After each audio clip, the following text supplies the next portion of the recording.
ஆகா கல்யாணம் சீரியல்ல இனிய எபிசோட்ல என்ன நடந்திருக்கு அப்படின்னு பாத்தீங்கன்னா, இப்ப விஜய்க்கும் அனாமிகாவுக்கும் டைவர்ஸ் ஆயிடுச்சுல. இதனால அனாமிகா பயங்கர கோவத்துல இருக்கிறாங்க மகா மேல. ஏன்னா கடைசி நேரத்துல மகா தானே வீடியோ ஆதாரத்த கொண்டு வந்து அங்க ஜட்ஜ் முன்னாடி காமிச்சு டைவர்ஸ் வாங்கி குடுத்தாங்க.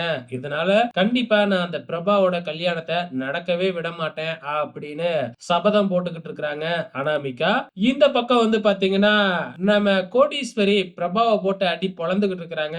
என்னடா அப்படின்னு விசாரிச்சா, அனாமிகா விஜயோட டைவர்ஸ் கேஸ் என்னாச்சு அப்படின்னு சொல்லி யாரையோ விட்டு விசாரிக்க சொல்லி இருக்கிறாங்க பிரபா. சோ அதுக்காக தான் கோடீஸ்வரி வெளுத்து வாங்கிட்டு இருக்காங்க பிரபாவ போட்டு. நான் தான் சொன்னேன்ல, இதுக்கப்புறம் வந்து அவனோட கேஸ்ல நீ எதுவும் தலையிடக்கூடாதுன்னு. நீ எதுக்காக இப்படி எல்லாம் பண்ணிக்கிட்டு இருக்க அப்படிங்கிற மாதிரி பிரபாவ திட்டிக்கிட்டு இருக்காங்க. சோ இது முடிஞ்சதுக்கு அப்புறம் வந்து நம்ம கோடீஸ்வரியும் கோடீஸ்வரியோட வீட்டுக்காரரும் வந்து பாத்தீங்கன்னா பத்திரிக்கை வைக்கிறதுக்காக இங்க சூர்யாவோட வீட்டுக்கு வராங்க. பத்திரிக்கையும் வைக்கிறாங்க. பத்திரிக்கைய வச்சுட்டு எல்லாரையும் வாங்க அப்படின்னு சொல்லி தான் கூப்பிடுவோம். ஆனா நான் வந்து பாத்தீங்கன்னா அப்படி கூப்பிட முடியாத ஒரு சூழ்நிலையில இருக்கேன் அப்படின்னு சொல்றாங்க. அதாவது கல்யாணத்துக்கு பிரபா மட்டும் வரக்கூடாது அப்படின்னு தான் அதை இன்டைரக்டா இப்படி சொல்லிக்கிட்டு இருக்காங்க.